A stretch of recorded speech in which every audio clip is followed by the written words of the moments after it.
చంద్రబాబు నాయుడు గారికి వెన్నుపోటు అనేది వెన్నతో పెట్టినటువంటి విద్య. ఆయన రాజకీయ ఆరంగేటం చేసిన దగ్గర నుంచి సొంత మామైనటువంటి ఎన్టీ రామారావు గారిని వెన్నుపోటు పడిచిన సందర్భం నుంచి అంచెలంచెలుగా ముఖ్యమంత్రి పదవి చేపట్టిన ప్రతిసారి కూడా ఎన్నికల సందర్భంలో ఇచ్చినటువంటి ఏ హామీని కూడా నెరవేర్చిన సందర్భం ఎక్కడా లేదు.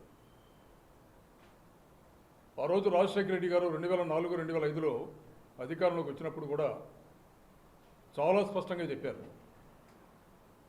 చంద్రబాబు నాయుడు గారు ఎన్నికల సందర్భంలో ప్రతిసారి రాష్ట్ర ప్రజానీకానికి ఏదైతే హామీ ఇస్తారో ఇచ్చినటువంటి హామీలను నెరవేర్చే అలవాటు చంద్రబాబు నాయుడు గారికి లేదు.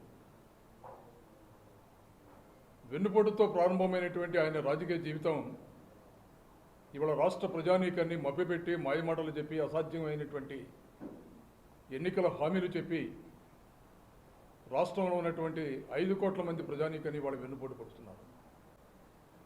ఎన్నికల సందర్భంలో సూపర్ 6 అని ప్రగల్భాలు పలికి సాధ్యం కానటువంటి హామీలు ఇచ్చి ఇవాళ అసెంబ్లీ సాక్షిగా అమలు చేయడానికి తగినటువంటి వనరులు నా దగ్గర లేవని మాట్లాడుతున్నారు. ఎన్నికల ముందు బహిరంగ సభల్లో చాలా సందర్భాల్లో చాలా విషయాలు చెప్పాడు ఆయన. ఈ రాష్ట్రం 14 లక్షల కోట్ల అప్పు చేసి రాష్ట్రాన్ని మరో శ్రీలంక చేశారు, అప్పుల ఊబిలో కూరుకుపోయింది రాష్ట్రం అని మీరే చెప్పి ఏ విధంగా అమలు కానటువంటి హామీలు ఇచ్చారు.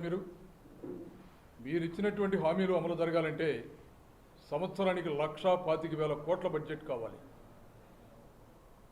రాష్ట్రానికి అన్ని వనరులు ఉన్నాయని మీరు హామీ ఇచ్చారా లేదని హామీ ఇచ్చారా?